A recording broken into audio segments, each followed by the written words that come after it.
Section 3.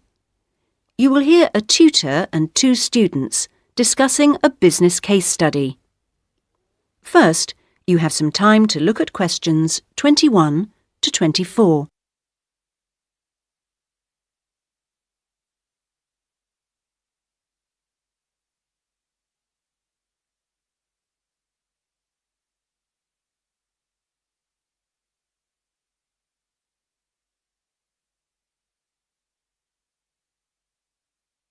Now listen carefully and answer questions 21 to 24. Right, Jason and Karen. Now, I asked you to look at the case study for Box Telecom as part of your exam assessment. It's interesting because they're in the middle of problems at the moment, and I want you to track how they deal with them. Let's start with you, Karen. Having read through the case study, can you just summarise what the problems were that Box Telecom had to take on board? Well, of course, what first came to their attention was that despite a new advertising campaign, they were suffering from falling sales, and this is something that had many causes. On top of that immediate problem, what had also happened over the last 2 years was that although they had invested in an expansion plan, they had to face up to increased competition. And before they had a chance to get to grips with the effects of that, they were stalled by a strike. And it was just when they were thinking about making a colossal investment in new machinery for their plants. So they were really in trouble. Yes, I think that's fair.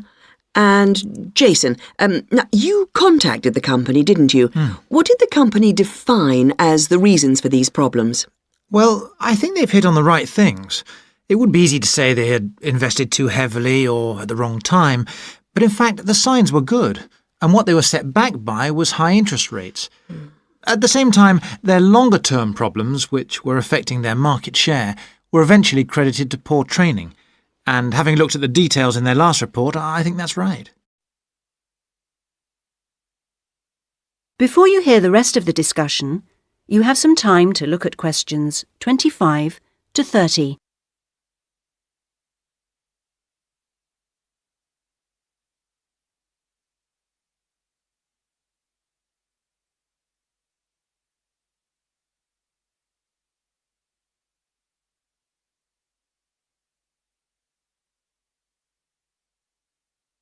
Now listen and answer questions 25 to 30.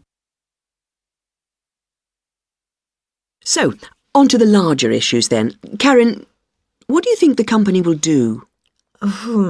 Well, obviously they have the choice of accepting the very favourable terms that another company, KMG plc, have given them to buy them out. That would mean creating a new company with a new image. Or they could decide on a bolder move and offer some new shares if they wanted. But I think they're much more cautious than that and expect they will start trying to find individuals who'd be prepared to back them with some of the capital they need. Well, you mustn't always assume that dramatic problems require dramatic solutions. Sometimes there's a simple fix, such as changing the guy at the top. If they truly are cautious, then I suspect they will seek to shut down some of their shops. But a more ambitious approach, and one which I think would have more chance of success, would be to alter how they're running things, the management layers and the processes. So, in your analysis, try to think of all the options. Jason? Yes, it's interesting because I found it a really useful company to study. Its problems cross all types of industries, and it's lucky it's so big. A smaller or even medium-sized company would have gone under by now. Well, in fact, what I want you two to do is to go away when we've finished our discussion today and write a report. We've looked in general at the telecommunications market in the UK over the last few sessions, and I want you to take Box Telecom as an example and suggest some ways in which they might overcome their problems and outline the reasons why you think as you do. But try and keep it intrinsic to the company rather than dragging in other examples. Is that okay, Karen? Yes, I think I can do that. Personally, I've got great hopes for it. I think it will recover. That advertising campaign they did was very strong, and they're very innovative with their products. They set new trends. The company's got to recover, don't you think, Jason? I'm not sure. I think it can, but it's not a foregone conclusion unless they manage to attract the right level of investment. The company definitely needs a boost, and to attract more highly skilled workers if their recovery is to be long-lasting. When I was talking to the marketing manager, he said to me that he thinks the company had got a great management team. But he would say that, wouldn't he?